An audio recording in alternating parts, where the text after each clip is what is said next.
కాబట్టి ఒక విషాదమైన ఘటన జరిగింది అని చెప్పి మనం అనుకోవచ్చు. నేను బాధపడుతున్నారా భయ్, ఇట్లాంటి విషాదమైన బాధ ఖచ్చితంగా మన కమినేని అని అంటారా, కమిని అని అంటారా, లేకపోతే అయతుల్లా అందామా, ఇరాన్ సుప్రీం లీడర్ ఎవరైతే ఉన్నారో నిన్న ఆయనని పొద్దున్న 8:30కే వేసి పడేసిరట ధల్మని.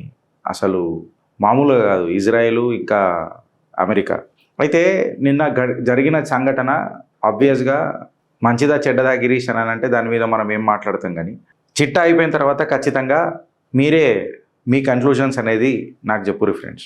దేశ విదేశాలల్లో ఇరాన్లోనేమో కొన్ని సంబరాలు జరుగుతున్నాయి, కొన్ని దేశాలలోనేమో అమ్మో మా లీడర్ చచ్చిపోయిండు, అసలు సొంత కుటుంబ సభ్యులు కూడా చచ్చిపోతే అంత బాధ ఉండదు, కానీ ఛాతి గుద్దుకొని చాలామంది అది అయిపోయినారు. సో అసలు ఏం జరిగింది అని చెప్పి ఫస్ట్ మనము మాట్లాడితే పలు రోజుల నుంచి ధమ్కీలు నడుస్తూనే ఉన్నాయి అమెరికా తరఫు నుంచి, ఇయ్యాలా రేపు అని. ఒక ఎయిర్ క్రాఫ్ట్ క్యారియర్ని కూడా వాళ్ళు మూవ్ చేసిండ్రు. ఇక ఇప్పుడు జరుగుతుంది, అప్పుడు జరుగుతుంది అని అంటే జనరల్గా మోస్ట్లీ రాత్రిపూట చేస్తారు ఇట్లాంటి ఆపరేషన్స్ అంతా. బట్ దిందహాడే 8:30కు ఇట్లాంటి ఆపరేషన్ జరగడం అనేది నిజంగా ఒక ఆశ్చర్యచకితం చాలా ప్రపంచ దేశాలకు కలిగించింది. అండ్ మోర్ ఓవర్ నాకు కలిగిస్తున్న ఒక వింత ఏందనంటే అసలు ఇజ్రాయెల్ దగ్గర అమెరికా సీక్రెట్స్ ఏమున్నాయి అంత. ఎందుకంటే ప్రభుత్వాలు ఏమున్నా సరే, అది ట్రంప్ ప్రభుత్వం ఉండని, బైడెన్ ప్రభుత్వం ఉండని, ఎవరిదని ఉండని, బరాల్ ఇజ్రాయెల్ తన మాటనైతే నెగ్గిపించుకుంటుంది. ఇజ్రాయెలే ఖచ్చితంగా ముంగటికి వస్తుంది, వాళ్ళు చెప్పినట్టే చేయాల్సి వస్తుంది. బట్ ఏదో ఒకటి, ఎందుకంటే మళ్ళా ఇజ్రాయెల్ కనాలనా లేకపోతే ఇజ్రాయెల్ ఏదైతే మొసాడ్ వాళ్ళది ఖూఫియా ఏజెన్సీ ఏదైతే ఉందో, వాళ్ళ సీక్రెట్ ఏజెన్సీ ఏదైతే ఉందో మొసాడ్ అని అంటాం కదా, ఆ మొసాడ్కి గొప్పతనానికి మనం దాగ్ చేయాలనా అని అనేది ఒక ఏమంటారు ప్రశ్న, ఎప్పుడు మన మనసులలో మిగిలిపోయే ప్రశ్న. మొసాడ్ అండ్ మన కొన్ని పలు సంస్థలు దాని కంపారిజన్ కూడా మనం లాస్ట్కి చేద్దాం. అయితే మొసాడ్ గురించి మనం మాట్లాడితే ఒకటి అర్థం చేసుకోవాల్సింది ఏంటంటే ఈ ఇరాన్ వాళ్ళు ఇజ్రాయెల్ వాళ్ళని అటాక్ చేస్తారు. బాంబుల వర్షం కురిపించారు కూడా, మనం చూసినాం కూడా. గాజా మీద అప్పుడు అట్లయితే వాళ్ళు మొత్తం కొన్ని వేల మిజైల్స్ వేసారు, కానీ గడి కూడా వీకలేకపోయారు ఇజ్రాయెల్. ఇదంతా చేసిన తర్వాత కూడా వీళ్ళు మళ్ళా మేమేదో అది సాధిస్తాం అనేది అనుకోవడం అనేది మూర్ఖత్వపు లక్షణమా, మళ్ళా ఇలా చైతన్యమా ఏందా అనేది అది ఉంటుంది గింతంతా ఇజ్రాయెల్. కాకపోతే దాంతో గెలుపుకుంటే మాత్రం ఇక టెన్స్ టు ఇన్ఫినిటీ అని అన్నట్టు కొడతారు వాళ్ళు. అయితే నిన్నటి విషయం అగర్ మనం చూస్తే ఇరాన్ వాళ్ళు ఫస్ట్ తెలుసుకోవాల్సింది ఏంటంటే ఇప్పటిదాకా ఎంతోమంది మీ ఆర్మీ పర్సన్లను కానీ లేకపోతే కీలకమైన నాయకులను కానీ వీళ్ళు ఎవరెవరైతే ఉన్నారో ఎస్పెషల్లీ ఇంకా పాలస్తీన్ నాయకులను కానీ మొసాడ్ దగ్గర మీ బెడ్రూమ్ ఇన్ఫర్మేషన్ దాకా ఉంటుంది. ఇన్ఫ్యాక్ట్ మీరు పెట్టుకునే వాచ్ కూడా ఎట్లుంటుందో క్లియర్ కట్గా వాళ్ళు తెలిసిపోతారు. ఎందుకంటే ఒక పాలస్తీన్నో మన హమాస్ లీడర్నో లేకపోతే ఇరాన్ లీడర్నో వాచ్ల GPS పెట్టి కొట్టుపడేసారు. అంత చాలా కీలకంగా వాళ్ళ దగ్గర ఇన్ఫర్మేషన్ పెట్టుకొని పోతారు. సో మొసాడ్తో మీరు పెట్టుకోవడం అనేది నిజంగా చెప్పాలంటే మీ మూర్ఖత్వపు లక్షణం అని చెప్పి నేను మాట్లాడతా. అగర్ అమన్ హీ చానహతాతో ఇజ్రాయెల్కే సాత్ సంధి కర్లేదైతే ఇజ్రాయెల్తో మీరు అదేమంటారు ప్రేమపూర్వకంగా వ్యవహరించి ఉంటే మేబీ ఈ గతి పట్టకపోతుండేమో నాకు అని అనిపిస్తుంది. నువ్వు గెలికిన తర్వాత ఖచ్చితంగా ఎవడుకుంటాడు. అయితే ఒకటి మీరు అర్థం చేసుకోవాల్సింది ఏంటంటే ఇలా అసలు ఏం జరుగుతుంది అని అనేది ఒకటి పెద్ద టాపిక్. కొంతమంది ఎట్లా చెప్పారనంటే అక్కడ ఒక వాలీబాల్ ప్లేయర్లు 20 మంది చచ్చిపోయినరు, స్కూల్ పిల్లలు తల్లిదండ్రులు చదివిస్తుంటే కూడా ఇజ్రాయెల్ చూడకుండా దాడి చేసింది, ఎక్సెట్రా. ఈ విక్టిమ్హుడ్ మొత్తం నిన్న అంతా నడిచింది. 12 గంటల వరకు 1 గంటల వరకు నిన్న నాకు కూడా కొంతమంది ఫోన్లు చేసుకుంటూ మాట్లాడుకుంటా అన్న అయోతుల్లా చచ్చిపోయిందా, మళ్ళీ సుప్రీం లీడర్ ఆఫ్ ఇరాన్ చచ్చిపోయిందా, ఏమైంది ఏం కథ అని మాట్లాడితే నాకే ఇంకా డౌట్ ఉండే, అన్న సావలేదంట కదా, వాళ్ళు ఏదో చెప్తున్నారు ఈ సేఫ్ అని చెప్పి చెప్తున్నారు అది ఇది మొత్తం అని అంటే ఏం మాట్లాడుతున్నావు గిరీష్ అని చెప్పి నాకు కొన్ని పెట్టిండ్రు. ఆల్రెడీ ఇజ్రాయెల్ చేసింది ఆపరేషన్. నా మనసులోనైతే గట్టిగా ఒకటి ఉండే, ఇజ్రాయెల్ ఇంకా అమెరికా కలిసిండ్రు అని చెప్పి మనకు ఒకటి తెలుసు. అందులో అమెరికా కలిసిందా లేదా పక్కకు పెడితే ఇజ్రాయెల్ అని చెప్పి ఎవరైతే ఉంటుంది చూడు, వాళ్ళు ఎప్పుడైతే ఆపరేషన్ పెడుతున్నారు ఈ కమినీని కొడతారు అని అన్నప్పుడు వాళ్ళు కొడతారు. ఇక అందులో డౌట్ లేదు, ఇక అబ్సల్యూట్గా డౌట్ లేదు. మొత్తం 23 మెంబర్లు 24 మెంబర్లు ఎవరైతే మీటింగ్ పెట్టుకుంటున్నారట, మీటింగ్ పెట్టుకుంటుంటే లేపేసిరట, మీటింగ్ పెట్టుకుంటున్నప్పుడే టక్కుమని లేపేసిరట. బంకర్ బస్టర్లో దాచుకొని ఏడనన్నా దాచుకోనని, నేను ఈడ దాచుకున్నా, నేను ఆడ దాచుకున్నా. అమెరికా మీద కూడా ఏదో పెద్ద స్పీచ్ ప్లాన్ చేసిండట ఈ ఇరాన్ సుప్రీం లీడరు. అండ్ దాని తర్వాత దాన్ని టెలికాస్ట్ చేయలేదట. మన ఏమంటారు బంకర్ బస్టర్ బాంబర్లు పెట్టిరట, B-2 బాంబర్లు లేచినాయట, అమెరికాలకని లేచినాయట, వచ్చినాయట, వేసేసినాయట, వెళ్ళిపోయినాయట. అంటే ఆపరేషన్ ఎంత సింపుల్గా చేసేసిరనంటే లొకేషన్ అండ్ ఇన్ఫర్మేషన్ అనేది ఎంత క్రూషల్ ఒకసారి మీరు అర్థం చేసుకోరు. ఇట్లాంటి ఖూఫియా ఏజెన్సీస్ ఎవరైతే ఉంటారో వాళ్ళ వల్ల మన దేశ సురక్షితం ఉంటుందో వాళ్ళకందరికీ మనం ఒకసారి పాదాభివందనం చేసి వాళ్ళని తలుసుకోవాలన్నా వద్దా? ఎందుకంటే వాళ్ళు త్యాగాలు చేస్తున్నారు. మన దేశమైనా ఏ దేశమైనా ఆబ్వియస్గా వాళ్ళ దేశాల కోసం వాళ్ళు పాటు పడుతున్నారు. ఇజ్రాయెల్ కూడా వాళ్ళ దేశం కోసం వాళ్ళు పాటు పడుతున్నారు. ఎందుకంటే ఇది మా దేశము, మాకున్నదే ఒక దేశం, మేము దాన్ని ఖచ్చితంగా కాపాడుకోవాలనే ఒక చరిత్ర వాళ్ళది. ఈ ఘటన మొత్తం జరిగిన తర్వాత వరల్డ్ లీడర్స్ అందరూ ఏ రకంగా మాట్లాడినరు, ఏమైంది, ఏం కథ అని చెప్తే భారత్ కూడా శాంతి ఉండాలా, ఇట్లాంటివి ఉండొద్దు, ఎక్సెట్రా ఇవన్నీ అయిపోయినాయి. ఒకటే మన మాటలో మాట్లాడుకోవాలా, ఇవన్నీ పంచాయతీలు కాకుండా గిరీష్ ఒకటే లైన్లో మాట్లాడుకుందాము అని అంటే అమెరికా ఇజ్రాయిల్ రెండు కలిసి ఇరాన్ సుప్రీం లీడర్ ఇప్పుడు ఇరాన్లో ఏదో రెజిమ్ ఉన్నదో దాని బద్దలు వలగొట్టిరు రాబోయ్, చెప్పి మరీ వలగొట్టిరు. ఒకటే మాట కైకే లేనా అని అంటారు కదా, చెప్పి మరీ గడగడ గజ్జలాట అంటారు కదా, గట్లా చేసి పెట్టిరు. ఇది సింపుల్గా తెలిసింది. ఇది కొంతమందికి భారత్లో నచ్చుతున్నది, కొంతమందికి నచ్చదు. ఇక అర్ఫా ఖనూమ్ షెర్వానీ అయితే ఎస్ దట్ గై అని చెప్పి ఆమె లాంగ్వేజ్లో రాసింది. ఇక పంచాయతీ అంతా ఒక రకంగా ఉన్నది. ప్లస్ ఈ చిట్టాల మనం ఖచ్చితంగా మళ్ళీ అర్ఫా ఖనూమ్కి కూడా వాళ్ళందరికీ కూడా మనం మాట్లాడుకోవాలా. ఇప్పుడు నేనేం అడుగుతున్నానంటే మళ్ళీ కొంతమంది కుక్కలు ఏడేనో కూర్చొని ఉండే మళ్ళీ వాళ్ళందరూ ఇలా మాట్లాడతారా లేదా? ఎందుకంటే గాజా మీద చాలామంది మాట్లాడినరు. నేను అలానే మాట్లాడుతున్నా, గార్దుల సంఘాల అధ్యక్షుడిని మాట్లాడుతున్నా. మళ్ళీ వాడు మాట్లాడాలి కదా, మళ్ళీ ఏంది కథ అని చెప్పి మాట్లాడాలి కదా. ఇప్పుడు వీళ్ళు ఏదైతే వాలీబాల్ ప్లేయర్లు చచ్చిపోయినరు, ప్లస్ ఇట్లా చచ్చిపోయినరు, ప్లస్ చిన్న చిన్న పిల్లలు చచ్చిపోయారు అని చెప్తున్నారు కదా. మళ్ళీ మీరు ఇజ్రాయెల్ వాళ్ళ పండగ చేసుకుంటున్నప్పుడు 1200 మందినో 200 మందినో అటాక్ చేసినప్పుడు మళ్ళీ మీరు మర్చిపోయిన రారా? ఘాతకు ఉంటుంది, రిటాలియేటరీ దానికి ఏదైతే ఆన్సర్ ఉంటుందో అది చాలా ఘాతకు ఉంటుందని చెప్పి మీరు అనుకోలేదా? మీరు ఎట్లా మాట్లాడతారనంటే మీ విక్టిమ్హుడ్ని మొత్తం ప్రపంచం నమ్మాలా, బట్ వేరేళ్ళది మాత్రం చూడదు. చిన్న పిల్లలని ఓవెన్లో పెట్టి తల్లి ముంగట చంపిన కథనాలు ఉన్నాయి ఆడ. సో ఇట్లాంటి హీనంగా మీరు అటాకులు చేసి దాని తర్వాత మీకు దునియాదారిలా విక్టిమ్హుడ్ మీరు ప్లే చేసినప్పుడు మీకు అందరూ మద్దతు తెలపాలని అనేది సిగ్గుండాలా అని చెప్పి నేను మాట్లాడతా. ఇవాళ రష్యన్ ప్రెసిడెంట్ వ్లాదిమిర్ పుతిన్ గారు కూడా ఇరాన్కి ఇది చాలా తప్పైంది, ఇది హ్యూమన్ మొరాలిటీకి ఇది తప్పు ఎక్సెట్రా అని చెప్పి ఆయన మాట్లాడాడు. ఆబ్వియస్గా ఆయన అమెరికా వ్యతిరేకిస్తాడు కాబట్టి అమెరికా దోస్తానా ఎవరెవరు ఉంటారో పుతిన్ గారు వ్యతిరేకిస్తారు. A serious violation of Iran sovereignty and security అని చెప్పి షీ జిన్పింగ్ మాట్లాడాడు, అమెరికన్ అధ్యక్షుడు. అండ్ మన అంటారు కదా బందర్ లడ్డు అంటాం కదా, మన నార్త్ కొరియా ప్రెసిడెంట్ ఎవరైతే ఉన్నారో బందర్ లడ్డు, ఆయన కూడా క్యూట్గా ఉంటాడు. కానీ స్టేట్మెంట్లు మాత్రం న్యూక్లియర్ అటాక్ల లాగా ఉంటాయి. ఆయన కూడా ఈ అటాక్ని కండెమ్ చేసిండు. ఇది లాస్ట్కి అయితే ఎట్టకేలకు నిన్నటిదాకా చచ్చిపోయిందా లేదా అని చెప్పి ఆలోచిస్తున్న తరుణంలో ఎటకేలకు శారది లేచింది, పీకిండు అని చెప్పి ఒక కన్ఫర్మేషన్ అయితే క్లియర్ కట్గా వచ్చింది. ఎవరెవరికైతే ఇప్పటిదాకా ఇరాన్ ఏందో ఏం కథనో తెలియదు అని అన్నోళ్లకు ఒక చిన్న స్నాప్ షాట్ పెడుతున్నా, జర పెద్దగా పోతుంది, దయచేసి మొత్తం గినుండ్రి. 1979 ముందు కంప్లీట్గా చెప్పాలంటే ఇరాన్ అనేది ఒక రాజు వల్ల పరిపాలించే ఒకటి ఉండే. నీకు స్కూళ్ళు కనబడుతుండే, యూనివర్సిటీలు కనబడుతుండే, ఉమెన్స్ రైట్స్ కనబడుతుండే, ఇక్కడ ప్రజలందరూ సంతోషంగా నీకు కనబడే ఆస్కారం ఉండే. అయితే ఆల్ ఆఫ్ ది సడన్గా ఏమైపోయింది గిరీష్ ఇది మాట్లాడతానంటే, రెజా పహల్వి అని ఎవరైతే ఉన్నారో, is son of Iran's last king ఎవరైతే ఉన్నారో, ఇలా ఆయన అపోజిషన్లల్లో క్లియర్ కట్గా కనపడుతున్నాడు. ఈయన చేతికి వచ్చే ఛాన్సెస్ ఏమన్నా ఉన్నాయా అని చెప్పి ఒక ఆశ ఇరాన్ ప్రజలలా చిగురించింది. ఇన్ఫ్యాక్ట్ చెప్పాలంటే ఇరాన్ ప్రజలు చాలా సంతోషంగా ఉన్నారు. ఇవాళ ఏమనుకుంటున్నారంటే, ఇక ఈ అడ్డమైన రెజిమ్ మాకొద్దు, ఇంట్లో కొంచెం మార్పు చేసి తీసుకొని వద్దాము అని చెప్పి వాళ్ళు ఇవాళ అనుకుంటున్నారు.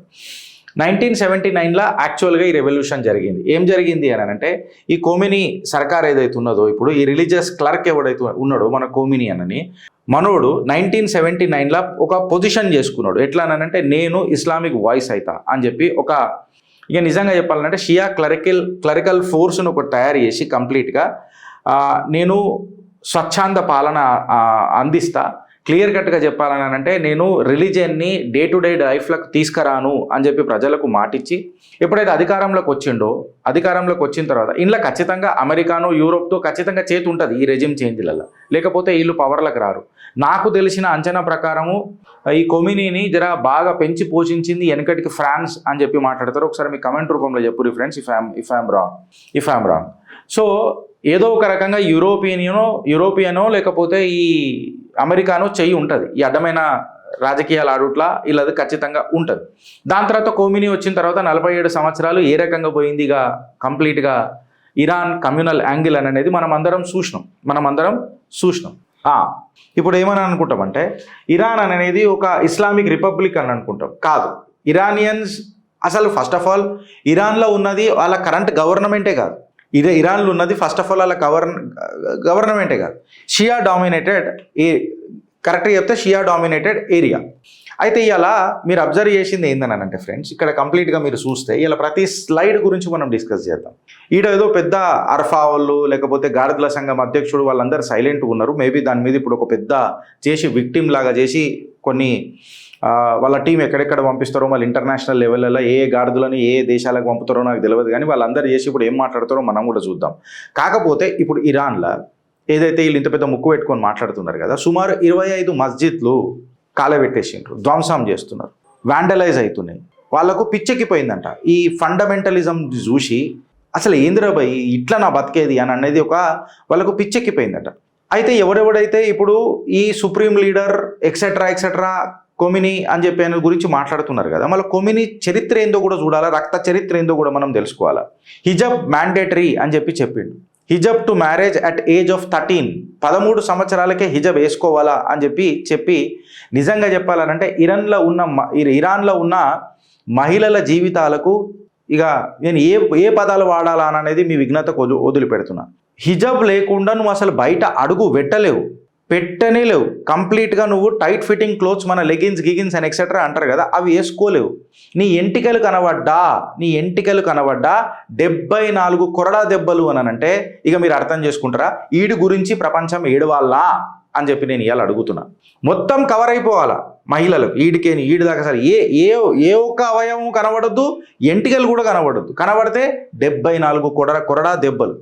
ఆఖరికి మహిళలు సైకిల్ దొక్కుడు కూడా బ్యాన్, పబ్లిక్ ప్లేస్లలో సైకిల్ దొక్కుడు కూడా బ్యాన్. ఇంకా దరిద్రం ఏంది చెప్పాలా? దరిద్రం ఎవడెవడైతే ఏడుస్తున్నాడో వాడికి చెప్పుర్రి. మహిళలకు పాస్పోర్ట్ రావాలనంటే, సొంత భార్యకు కూడా పాస్పోర్ట్ రావాలనంటే భర్త అనుమతి ఉంటేనే పాస్పోర్ట్ ఇస్తారట, లేకపోతే ఇయ్యరట. మహిళల లేదా గులాంల మ్యారేజ్ ఏదైతే ఉంటుంది కదా 13 సంవత్సరాల నుంచి యాక్సెప్టెడ్. 13 సంవత్సరం ముక్కు పచ్చలారని వయసులల్లా పసికూనలతో 13 సంవత్సరాలలో పెళ్లిళ్ళు చేసిన ఈ నరహంతకుడు ట్రంప్ కరెక్ట్ మాట్లాడాడు. నరహంతకుడు ఇడు అని చెప్పి మాట్లాడాడు. వాడి గురించా కోర్టు కన్సెంట్ లేకుండా ఇది ఏంది అని చెప్పి మాట్లాడుతున్నా. అసలు నాకు ఒకడు నచ్చకపోతే, ఒక మహిళకు ఒకడు నచ్చకపోతే అసలు వాడికి డైవర్స్ ఇచ్చే హక్కు కూడా లేదు ఈ మహిళకి. ఇప్పుడు ఈ ఖోమినీ గాడు కరెక్ట్గా చెప్తే మనోడు అరే ఏం మంచి పని చేసినాడు రా అంటే 35 సంవత్సరాల పాటు ఒక మిలిటరీని లెక్క చేసి అమెరికా మీద విపరీతమైన దాడులు చేయలే, మిలిటరీలను ఫండింగ్ చేయలే, వేల మంది అమెరికన్లను చంపలే. మళ్ళీ ఆనాడు విక్టిమ్ కూడా ఎక్కడ పోయిందిరా బాయ్? నేను ఇవాళ అడుగుతున్నా. కమినీ అసద్ని ఫండ్ చేసి సిరియాలో ఉన్న చిన్న పిల్లలని కెమికల్ వెపన్స్ లెక్క వాడలే. ఇసుంటోడికి ఏం కనికరం ఉంటుంది చెప్పు? హౌతీస్ అంటారు కదా, హౌతీస్లని టార్గెట్ చేసి 21 మిలియన్ల యెమెన్లకు కరువు తీసుకొచ్చిన ఘనత ఎవరిది ఫ్రెండ్స్? మనోడిది కాదా అని అడుగుతున్నా. అసలు పోలీసులకు ఏం మోరల్ రైట్ ఉంటుంది చెప్పు మహిళలను కొట్టనీకే? ఇరాన్లో ఎన్నిసార్లు కొరడా దెబ్బలు కొట్టుడు చూడలే మనం. ఎంటికలు కనబడతాయి, ఎంటికలు గుంజి కొట్టుకుంటా. ఈడ పెద్ద పెద్ద మాటలు మాట్లాడతారు. ఇలా ఈ భారతదేశంలో సెక్యులర్ భావాలు చాలా ఎక్కువ. అదే షరియా ఈడ ఇంప్లిమెంట్ చేద్దాం రా అంటే ఐసా అని అంటారు. వాళ్ళ షరియాతో ఇలా కావాలి సౌలతుల కోసం. ఇప్పుడు నేను ఆడికి ఓదలుచుకోలే, బట్ ఇప్పుడు మనం కొన్ని మళ్ళా మాట్లాడాలి. ఏందనంటే ఇవాళ ఎన్నో ఫుటేజ్లు మనకు క్లియర్ కట్గా చూపిస్తున్నాయి. ఏందనంటే ఇరానియన్ డ్రోన్ డెబ్రీస్ ఏవైతే ఉంటాయి చూడు, బుర్జ్ ఖలీఫా మీద పడ్డాయి, అటాక్ చేసిర్రు బుర్జ్ ఖలీఫా మీద దుబాయ్లో, యునైటెడ్ అరబ్ ఎమిరైట్స్లో. ఇన్ఫ్యాక్ట్ చెప్పాలంటే దుబాయ్ పామ్ హోటల్లో కూడా మంటలు అంటుకున్నాయి, ఏదో డ్రోన్ల అటాక్లో మళ్ళీ బాంబుల అటాక్లతోనూ. ఇన్ఫ్యాక్ట్ చెప్పాలనంటే మిసైల్స్తో కొట్టిండ్రు. చాలా మట్టుకు ఇంటర్సెప్ట్ చేసిర్రు, అది వేరే విషయం. బహ్రెయిన్ని టార్గెట్ చేసిర్రు, జార్డన్ని టార్గెట్ చేసిర్రు, గల్ఫ్ కూడా కాదు మళ్ళీ జార్డన్ని కూడా టార్గెట్ చేసిర్రు. కమికాజే డ్రోన్లు తీసుకొని వచ్చి కువైత్ ఇంటర్నేషనల్ ఎయిర్పోర్ట్ మీద పెట్టిండ్రు. అంటే ఇప్పుడు ఇలా ఏందని అంటే మేము మునిగినాం, మాతో అందరినీ ముంచుతాం, మీరు అందరూ మాకు సపోర్ట్ చేయాలి కదా అని చెప్తారు. ఉన్నప్పుడల్లా కంప్లీట్గా ఇల్లు లొల్లిలు పెట్టుకునే కూర్చొని ఉన్నారు. ఇరాన్ వార్లప్పుడు కూడా మనకు అందరం చూసింది కథ. వీళ్ళది ఇప్పుడు ఏందని అంటే ఇప్పుడు దుబాయ్ వాడు అమెరికా వాడికి ఎయిర్ స్పేస్ కూడా ఇయ్యానన్నాడు. వాడి మీద ఎందుకు ఇటు బాంబు వేసిండో నాకు అర్థం కాదు. అంటే నేను చేస్తే అందరు చావాలా అని చెప్పి ఇలా ఒక పంతం నిజంగా చెప్పాలనంటే ఒక పిచ్చి. ఇప్పుడు వీళ్ళు ఇంకొకటి ఏమనంటున్నారంటే వచ్చిన కథనాలు ఆ స్క్రీన్ షాట్స్ తీసుకొని వచ్చిన అగర్ బై ఛాన్స్ యూక్రెయిన్ మీద రష్యా దాడి చేసినప్పుడు World War III అయిందని అన్నారు. ఆఫ్ఘనిస్తాన్ పాకిస్తాన్ కొట్లాడుకుంటే కూడా World War III అవుతుందని అంటారు. ఇప్పుడు కూడా World War III అవుతుందని అంటారు. బట్ నాకు తెలిసి ఒక ఇస్లామిక్ వార్ అయ్యేటట్టు మాత్రం ఖచ్చితంగా కనిపిస్తున్నది. ఎందుకనంటే అబ్సల్యూట్గా మీరు అగర్ తీసుకొని చూస్తే అగర్ బై ఛాన్స్ ఇరాన్ ఏదైనా ఎయిర్ క్రాఫ్ట్ క్యారియర్ని మాత్రం సింక్ చేస్తే సేమ్ మళ్ళీ World War II history repeat అవుతుంది, World War III స్టార్ట్ అవుతుంది అని చెప్తున్నారు. ఇరాన్ దగ్గర హైపర్సానిక్ మిజైల్స్ ఉన్నాయి కాబట్టి ఇప్పుడు చూస్తాం మావన్నీ బయటకు తీస్తాం అని చెప్తున్నారు. ఇట్లాంటి హైపర్సానిక్ మిజైల్స్ తీసి అంతా మాట్లాడతారంట. అయితే ఒకటి గుర్తుపెట్టుకోవాల్సింది ఏంటంటే ఫ్రెండ్స్, ఇక్కడ నేను భారత్ యొక్క గొప్పతనం కూడా మాట్లాడతా లాస్ట్కి. ఈ హైపర్సానిక్ మిజైల్స్ అనేది అవుతుందో అది నేను మర్చిపోయినా మీరు నాకు జర గుర్తు చేయండి. ఇప్పుడు ఇరాన్ అది అంటారు కదా, చిరిగిపోయిన షెడ్ వేసుకున్నానంట ఒకడు ఫ్యాషన్ షో చేసిండట. అంటే ఇప్పుడు నేను ఏమంటున్నానంటే అసలు మీ లీడర్ ఏడున్నాడో ప్రిసైజ్గా తెలుసుకొని 8:30కి రప్చిక్ మన బాంబులు వేసేసి సన్నాట సింపుల్గా అసలు ఎప్పుడు వచ్చిర్రు, ఎవడేసిండు, ఎట్లేసిరు అని కూడా తెలియకుండా మిమ్మల్ని లేపడదోపిర్రు. మళ్ళీ ఇప్పుడు ఇలా ఏమంటారు అంటే ఇప్పుడు ట్రంప్ చూస్తాడు, ఇక మా దగ్గర ఏమేమి ఉన్నాయో ఒక్కొక్క అస్త్రాలు బయటికి వెళ్తాయి అని చెప్తున్నారు. ఏదో CIA హెడ్ క్వార్టర్స్ మీద ఆడ ఏదో దాడి చేసినా అది ఇది అని చెప్తున్నారు. ఇంకొకటి ఇప్పుడు ఇష్యూ ఏంటంటే మన మోజ్తబా కమీనీ అని ఎవరైతే ఉన్నారో మన ఇరాన్ సుప్రీం లీడర్ ఎవరైతే ఉన్నారో కమీనీ, ఆయన సన్ అంట, ఈయన కొడుకంట. మళ్ళా మోజ్తబా ఎవరైతే ఉన్నారో ఆయన కంప్లీట్గా ఇప్పటిదాకా కమీనీ వెనుక ఉండే మొత్తం నడిపించిండట. అంటే ఇస్లామిక్ యొక్క ఫండమెంటలిజం నుంచి కమీనీ యొక్క చేసిన అరాచకాల గురించి ఇంకా ఇరాన్కి మళ్ళీ విముక్తి దొరుకుతుందా లేదా అగర్ మనోడైతే అని మాట్లాడుతున్నారు. చాలామంది ఏమంటున్నారంటే మళ్ళీ ఇది రెజిమ్ చేంజ్ అవుతుందా గిరీష్ కాదా అని కొంతమందిది కొంచెం ఒక ఆలోచన ఉన్నది. రెజిమ్ చేంజ్ కాకపోవచ్చు. ఎందుకనంటే నువ్వు ఎయిర్ స్ట్రైక్ చేసినావు, నువ్వు ట్రూప్స్ని దించి ఒక్కొక్కడిని ఏరుడు మొదలెడితే అప్పుడు ఏమన్నా ఛాన్స్ ఉంటుంది. కాకపోతే ఏరుడు మొదలెట్టాల్సిన అవసరమే లేదు. నాకు తెలిసి ఇరాన్ సూపర్ హైపర్ ఏదైతే కమాండ్ ఫోర్స్ ఉన్నదో ఇరాన్ది, అందులో అందరూ మొసాడ్ నుంచి పెట్టిన స్పైసే ఉన్నారు, ఏజెంట్లే ఉన్నారు. సో ఎప్పుడంటే అప్పుడు వాళ్ళు మొత్తం లేపడుతారు. ఇప్పుడు మన హమాస్ని కూడా మనం చూస్తే ఇజ్రాయెల్ ఏం చేసిందంటే ఇప్పుడు మెయిన్ లీడర్ ఎవడైతే ఉంటాడు కదా వాని ఇమీడియట్ని చంపలే. వీళ్ళు ఏం చేసిరంటే మెయిన్ లీడర్ని అట్లనే ఉంచిర్రు, వాళ్ళ 2, 3, 4, 5 ల్యాడర్ని కూడా అట్లనే ఉంచిర్రు. కింది స్థాయి నుంచి లేపుకుంటూ వచ్చిర్రు. కింది స్థాయి అంటే సప్లై చైన్ని, లాజిస్టిక్స్ని, ఏదైతే ఫుడ్ సోల్జర్ ఎంగేజ్మెంట్ ఉంటుంది చూడు, ట్రైనింగ్ ఉంటుంది చూడు, ఆడికేని కొట్టుకుంటూ వచ్చారు. ఆడికేని టక్ టక్ టక్ టక్ కొట్టుకుంటూ వస్తే ఏమైందంటే ఇప్పుడు ఈడు చచ్చిపోయాడు అనుకో ఈడు వస్తాడు, బట్ కింద చైనే కరెక్ట్గా లేదనుకో వీళ్ళుండి కూడా ఫైదా ఉండదు కదా, తర్వాత వీళ్ళని లేపడు దొప్పుతారు. ఇరాన్లో కూడా ఇన్ఫ్యాక్ట్ చెప్పాలనంటే ఆ రకంగానే చేసిండ్రు, ముంగటికి పోయిండ్రు. ప్రపంచ వార్ జరుగుతుందా గిరీష్ అని ఏవైతే మనకు ఉన్నాయో అబ్సల్యూట్గా నిన్న మన బ్రిటన్ ప్రధానమంత్రి, యునైటెడ్ కింగ్డమ్ ప్రైమ్ మినిస్టర్ ఎవరైతే మన స్టామర్ ఉన్నారో ఆయన క్లియర్ కట్గా అనౌన్స్ చేసిండు. ఏంటంటే వీఆర్ విత్ అమెరికా, మేము అమెరికాకు మద్దతు తెలుపుతున్నాం. ఈ ఇరాన్కి వార్ ఏదైతే జరుగుతున్నది కదా దానికి మేము ఖచ్చితంగా అమెరికాకు, ఇజ్రాయెల్కి మద్దతు తెలుపుతున్నాం అని చెప్పిండ్రు. యునైటెడ్ కింగ్డమ్ ఏం చేస్తానంటే ఖచ్చితంగా వాళ్ళు వెపన్స్ ఇస్తారు, ఇంటెలిజెన్స్ సపోర్ట్ ఇజ్రాయెల్స్కి ఇప్పుడే కాదు వెనకటికి కూడా ఇచ్చారు, గాజా అప్పుడు కూడా ఇచ్చిండ్రు. సో ఖచ్చితంగా ఈ యుద్ధంలో ఇజ్రాయెల్కి, అమెరికాకి వాళ్ళు సపోర్ట్ చేస్తారు. బ్రిటిష్ ట్రూప్స్ ఏవైతే ఇప్పుడు ఉన్నాయి చూడ అవన్నీ US బేసెస్లలో ఇరాక్ దగ్గర అక్కడక్కడ కూడా కొంచెం బేస్ అయి ఉన్నది అని చెప్తున్నారు.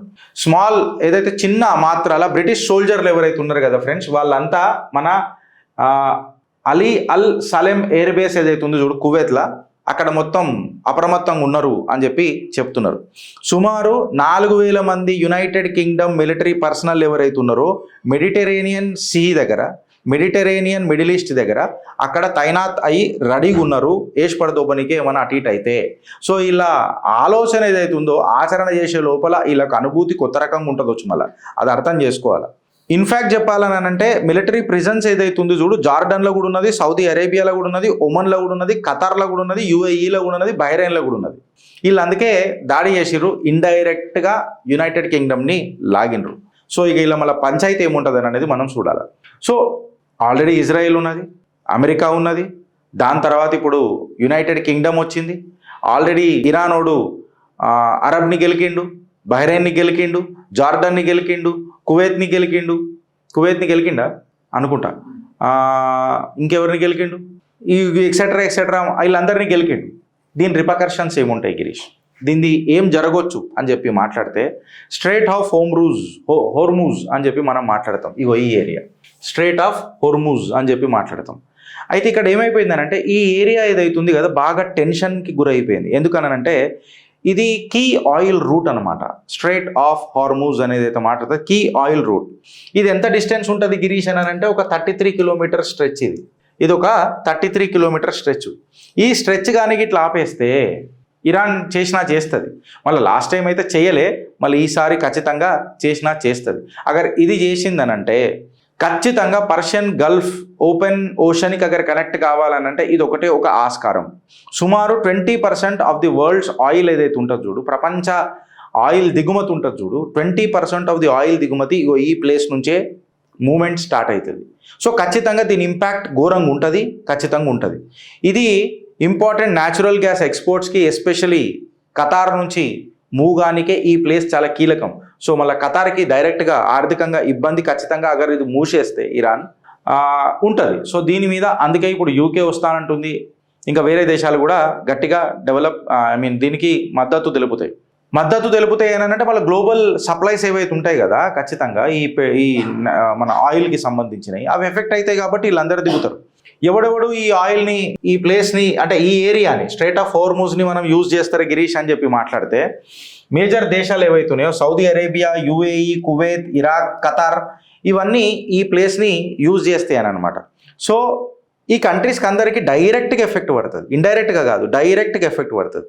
ట్యాంకర్లు డిలే అయినా, లేకపోతే ట్యాంకర్లు ధ్వంసమైనా, లేకపోతే ట్యాంకర్లను రానియకుండా ప్రొటెస్ట్ చేసినా, టెంపరీగా చేసినా, పర్మనెంట్గా చేసినా గ్లోబల్ ఆయిల్ సప్లై ఎఫెక్ట్ అవుతుందా కాదా?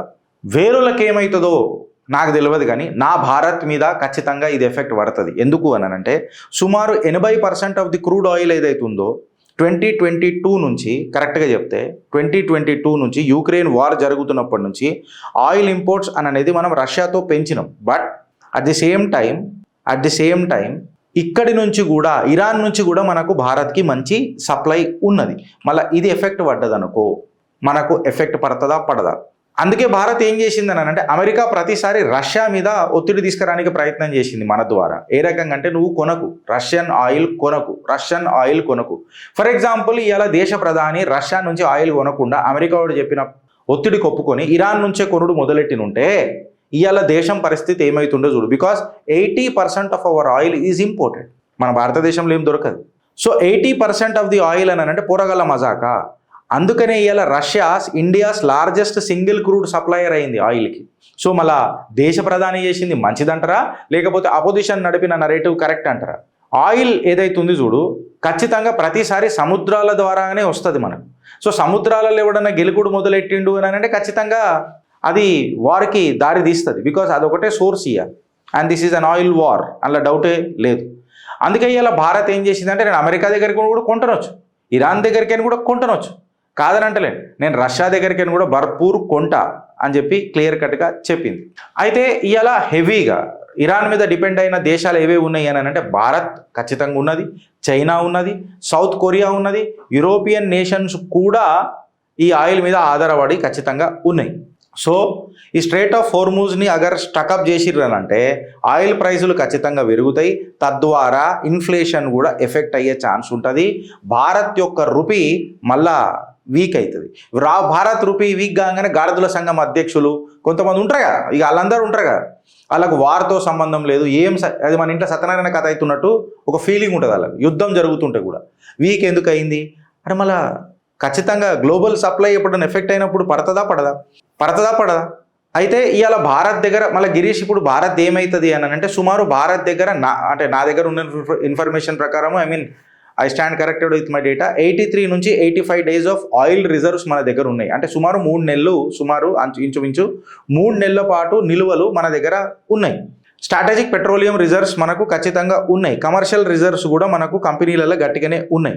మళ్ళీ ఈ షార్ట్ టర్మ్ షాక్ని భారత్ తట్టుకునే కెపాసిటీ భారత్కు ఉన్నదనంటే 3 నెలల పాటు అయితే ఏం లేదు. 3 నెలల పాటు అగర్ ఈ మసలా చల్లబడ్డది అని అంటే భారత్ ముంగటికి వెళ్తుంది. మళ్ళీ రష్యా నుంచి కూడా మోడీ కదా మున్కిన్ ఉంటుంది కదా, ఖచ్చితంగా ఏదైనా దారి ఖచ్చితంగా వెతుకుతారు. అయితే 1980 ప్రాంతంలో అగర్ ఇరాన్ వార్ జరిగినప్పుడు ఏమైందని అంటే ఈ స్ట్రేట్ ఆఫ్ హార్మూజ్ని ఏం ఎఫెక్ట్ చేయలే. ఇరాన్ ట్యాంకర్ వార్ ఏం చేయలే. మూమెంట్లు సాఫీగానే జరిగినాయి. మళ్ళీ ఈసారి కూడా వాళ్ళు బతకాలన్నా ఈ ఏరియాని గెలక్కకపోవడమే కరెక్ట్ అని చెప్పి విశ్లేషకుల వాదన. అసలైన సిసలైన పంచాయతీ ఏంది తెలుసా ఫ్రెండ్స్? ఆయిల్ ఏమవుతుంది, ఇదేమవుతుంది కాదు, దేశం అంటే మట్టి కాదు, దేశం అంటే మనుషులోయ్ అన్న వాదన ఇప్పుడు మళ్ళా మనకు కనబడుతుంది. ఏందనంటే సుమారు ఇజ్రాయెల్లా, జార్డన్లా, కువైత్లా, ఇరాన్లా, ఖతార్లా, సౌదీ అరేబియాలా, యూఏఈలా మొత్తం కలిపితే 80 నుంచి 90 లక్షల మంది భారతీయులు ఉన్నారట. ఉట్టి ఇరాన్లోనే 10,000 మంది దాకా ఉన్నారట. ఇజ్రాయెల్లో 20,000 మంది ఉన్నారట. జార్డన్లో సుమారు 16,000 మంది ఉన్నారట. అంత కలిపితే సుమారు 80 లక్షల భారతీయులు బయట ఈ వార్ జోన్లలో ఉన్నారట. ఇప్పుడు వీళ్ళని ఎట్లా తీసుకురావాలి అన్నది భారత్ సర్కార్కున్న ఒక పెద్ద నిజంగా చెప్పాలనంటే టార్చర్ అనాలా, లేకపోతే మనోళ్ళు కూడా ఎట్లుంటారు అనంటే ఇప్పుడు ఈ పంచాయతీ నడుస్తున్నది రాబోయి అని చెప్తాం కదా. సరే ఇప్పుడు జార్డన్, కువైత్, యూఏఈ, ఇజ్రాయిల్, ఈ దుబాయ్ సేఫ్ దేశాలు ఉంటాయి. మేము బిజినెస్ చేస్తాం రాబాయ్, బిజినెస్ చేస్తాం కాబట్టి మేము వంతు పంచాయతీ పెట్టుకోం రాబాయ్ అని చెప్పి వాళ్ళు ఉండే. సో ఆ దేశాలలో చలో భారతీయులు ఉన్నారు అని అంటే ఓకే ఫైన్, మనం అర్థం చేసుకోవచ్చు. బట్ ఇరాన్లో కూడా ఇంకా 10,000 మంది ఉన్నారు అని అంటే ఇక వీళ్ళని ఏమనాలా? నేను ఆల్రెడీ ఆడ యుద్ధ మేఘాలు వచ్చిన తర్వాత ఏ టైంలోనైనా అమెరికా వాడు ఇజ్రాయెల్ ఏదో గెలికి పెడతారని తెలిసిన తర్వాత కూడా ఆడున్నారు అని అంటే మళ్ళీ ప్రభుత్వాల మీద వీళ్ళు ఎక్స్పెక్ట్ చేసుకోవడం పెట్టడం అని అంటే ఇక నేను ఒక కామన్ మ్యాన్ లాగా అడుగుతున్నా, మీకు కామన్ సెన్స్ ఏమవుతుంది రాబోయ్ అని చెప్పి నేను చెప్తున్నా. ఎకనామిక్ ఇంపాక్ట్ భారత్ మీద ఖచ్చితంగా ఉంటుంది ఫ్రెండ్స్. ఎకనామిక్ ఇంపాక్ట్ ఎందుకు ఉంటుంది అని అంటే ఇరాన్కి మనము సుమారు 16,600 కోట్ల బాస్మతి రైస్ ఇస్తుండే. ఎవరికి? ఇరాన్కి. మళ్ళీ 50% ఆఫ్ ది ఇండియాస్ క్రూడ్ ఏదైతే ఉంది కదా, క్రూడ్ ఆయిల్ ఏదైతే ఉంది కదా 50% అది ఖచ్చితంగా కొంచెం డేంజర్ జోన్లు ఉంటుంది. ఆ డేంజరే అనుకుంటే ఆయిలే డేంజర్ రా అనుకుంటే సుమారు బాస్మతి రైస్ మనం ఎంత ఎక్స్పోర్ట్ చేస్తాము ఇరాన్కి? 16,600 కోట్లు. అంటే 25% of the India's basmati rice ఏదైతే ఉంది చూడు, అది 20% ఇరాక్కి పోతుంది, ఇంకొక 20% 25% ఇరాన్కి పోతుంది. మళ్ళీ ఇది ఖచ్చితంగా ఎఫెక్ట్ పడుతుందా పడదా? లాస్ట్ ఇయరే భారతదేశము 9,960 కోట్ల బాస్మతి రైసు ఇరాన్కి పంపించింది, ఎక్స్పోర్ట్ చేసింది. మళ్ళా ఇది మన దేశ ఖజానా ఎఫెక్ట్ పడుతుందా పడదా? భారత్కి ఎఫెక్ట్ పడుతుంది కాబట్టి నేను మాట్లాడుతున్నా. దాని తప్ప నా పంచాయతీ ఏందన్నది నేను లాస్ట్కి చెప్తా. అండ్ నా భారతీయులు 80 లక్షల మంది ఇవాళ ఈ ప్రాంతాలలో ఉన్నారు. మళ్ళా వాళ్ళు సేఫ్గా రావాలని చెప్పి నేను ఈశ్వరుని కూడా ప్రార్థిస్తున్నా. ఆబ్వియస్గా వెనకటికి యూక్రెయిన్లో కూడా మనం చూసినాం, భారత్ జెండా పెట్టుకుంటే ఆ గౌరవం ఆ గర్వం ఏ రకంగా ఉండేరని. ఇప్పుడు ఇస్లామిక్ కంట్రీస్ ఫర్ ఎగ్జాంపుల్, ఇప్పుడు అసలైన సీసైన చిట్టా ఈడ మొదలవుతుంది ఫ్రెండ్స్. మన పర్సెప్షన్ ఆర్ మన అనాలిసిస్ ఏంది అని. ఇస్లామిక్ ఇప్పుడు పంచాయతీ ఏడైతున్నది ఇస్లామిక్ కంట్రీస్లలో అవుతున్నది. ఆఖరికి ఏమైంది అని అంటే అలా సుప్రీం లీడర్ ఏదైతే ఒక ఖలిఫైట్ లెక్క నడిపిండో ఇరాన్, ఇవో టర్కీ వాడు కూడా ఉన్నాడు, వాడిని కూడా ఏదో ఒక రోజు మంచిగా పగులుతుంది వాడిని కూడా, అన్న డౌటే లేదు. వాళ్ళు ఇప్పుడు ఎవరైతే ఉన్నారో వాళ్ళ మీద వాళ్ళే దాడులు చేసుకుంటున్నారు. ఇన్ఫ్యాక్ట్ ఈ దాడి కంటే ముందు కొన్ని సంవత్సరాల క్రితం కూడా దుబాయ్లో పాకిస్తాన్ నుంచి ఎవరన్నా రానిచ్చిర్రా? దుబాయ్ వాళ్ళు బంగ్లాదేశ్ నుంచి ఎవరన్నా రానిచ్చిండ్రా? ముస్లింలకు ఎవరినైనా డైరెక్ట్గా రానిచ్చిర్రా ఇతర దేశాల నుంచి అని అంటే రానియలే. అదే భారత్కే వస్తానంటే మాత్రం ఖచ్చితంగా వాళ్ళు వీసాలు ఇచ్చిండ్రు, రమ్మన్నారు. దుబాయ్లా, అరబ్లలో ఎక్సెట్రా. ఎందుకు? వాళ్ళు ఒక మక్సద్ పెట్టుకున్నారు, ఏదైనా సరే రాబాయ్ దందా చేసుకుందాం, బిజినెస్ చేసుకుందాం అంటే బిజినెస్ చేసుకోనికే ఈ ముస్లిమ్స్లు సరిపోరు అని చెప్పి దుబాయ్కి ఒక క్లారిటీ పిక్చర్ వచ్చేసింది. వీళ్ళు వచ్చి పంచాయతీలు చేస్తారు, షరియా అంటారు, అదంటారు, సాఫీగా ఏది సాగనియరు. ఇప్పుడు న్యూయార్క్ సిటీలో ఏమవుతున్నది, ఆ జోరాం మమ్దాని గాడు ఏం చేస్తున్నాడు?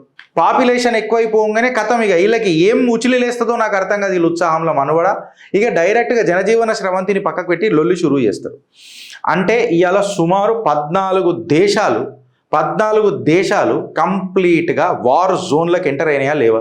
నువ్వు ఇరాన్ తీసుకో, యునైటెడ్ స్టేట్స్ తీసుకో, ఇజ్రాయెల్ తీసుకో, బహ్రెయిన్ తీసుకో, ఖతార్ తీసుకో, కువైత్ తీసుకో, యుఏఈ తీసుకో, ఇరాక్ తీసుకో, జార్డన్ తీసుకో, సౌదీ అరేబియా తీసుకో, సిరియా తీసుకో, పాకిస్తాన్ తీసుకో, ఆఫ్ఘనిస్తాన్ తీసుకో. ఇప్పుడు నేనేం అడుగుతున్నా అంటే మళ్ళీ ఈ ఉమ్మా అని ఒకటి ఉంటుంది కదా, ముస్లిం బ్రదర్హుడ్ అని చెప్పి మనం మాట్లాడతాం కదా, మళ్ళీ పాకిస్తాన్ ఏం స్టాండ్ తీసుకుంటుంది?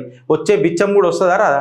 ఆఖరికి ఆసిఫ్ మునీర్ గాడు ముఖమంది ఎట్లనో ఉంటుంది చూడు, వాడు షాబాజ్ షరీఫ్ ముఖం ఉంటుందని చెప్పినా కదా నేను, ముడతల ముఖం ఆడది.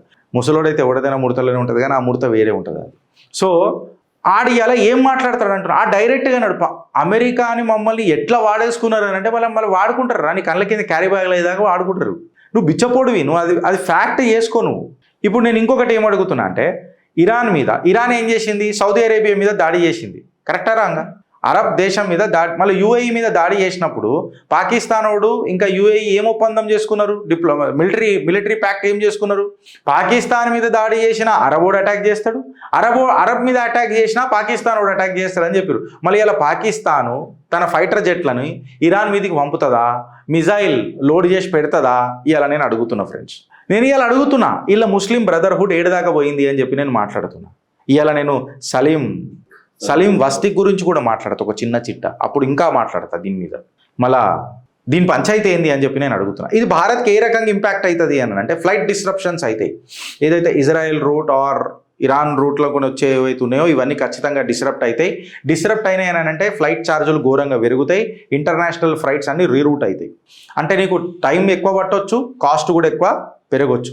ఖచ్చితంగా ఆయిల్ రేట్లు కూడా పెరుగుతాయి. ఆయిల్ రేట్లు పెరిగితే నీకు ఇన్ఫ్లేషన్ కూడా పెరుగుతుంది, కాస్ట్ ఆఫ్ లివింగ్ కూడా పెరుగుతుంది, బిజినెస్ల మీద ప్రభావం గట్టిగా పడుతుంది, లిక్విడిటీ ప్రాబ్లం అవుతుంది. క్యాష్ లిక్విడిటీ అనేది ఖచ్చితంగా అవుతుంది. ఎప్పుడైతే క్యాష్ లిక్విడిటీ అవుతుందో నీ స్టాక్ మార్కెట్ కూడా మీద డైరెక్ట్ ఎఫెక్ట్ పడుతుంది. రూపీ అనేది ఫ్లక్చువేట్ అవ్వడం మొదలెడుతుంది. ఇన్వెస్టర్స్ అనేది ఏ రకంగా చూస్తారనంటే ఇప్పుడు క్యాష్ని పెట్టుకుందాం, ఏ రకమైన ఎట్లాంటి ట్రాన్సాక్షన్స్ ఆర్ ఇన్వెస్ట్మెంట్స్ వద్దు అని చెప్పి పెడతారు. అప్పుడు ఏమైపోతుంది అని అంటే గోల్డ్ రేట్ ఇంకా పెరిగే ఛాన్స్ భారత్లో ఎక్కువ ఉంటుంది. ఇది భారత్ మీద కనిపించే డైరెక్ట్ ప్రభావం. ఇంటర్నేషనల్ లెవెల్లో ఏం జరుగుతుంది గిరీష్ అని అంటే ఇరాన్లో ఎక్కడెక్కడైతే మహిళలు ఉన్నారో వాళ్ళైతే జిష్ను మనాస్తున్నారు. వాళ్ళైతే ఇలా సిగరెట్లు లైట్ చేసి మేము ఆఖరికి ఒక పటాకాలు కాలవలేం కానీ ఓ సిగరెట్లు అయితే కాలుస్తున్నాం అని చెప్పి వాళ్ళు చెప్తున్నారు. కొంతమంది యువతులు అయితే Donald Trump we love you అని చెప్పి డొనాల్డ్ ట్రంప్కి డైరెక్ట్గా మెసేజ్ చేస్తున్నారు. లండన్లో జరిగిన కథ.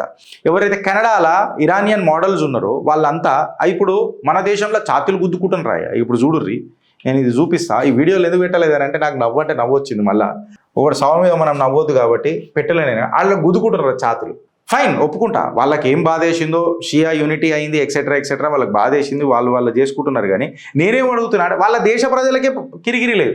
ఇరానియన్లు ఎవరైతే కెనడాలో ఉన్నారో చూడు మోడల్స్, వాళ్ళందరూ జిష్టు చేసుకుంటున్నారు.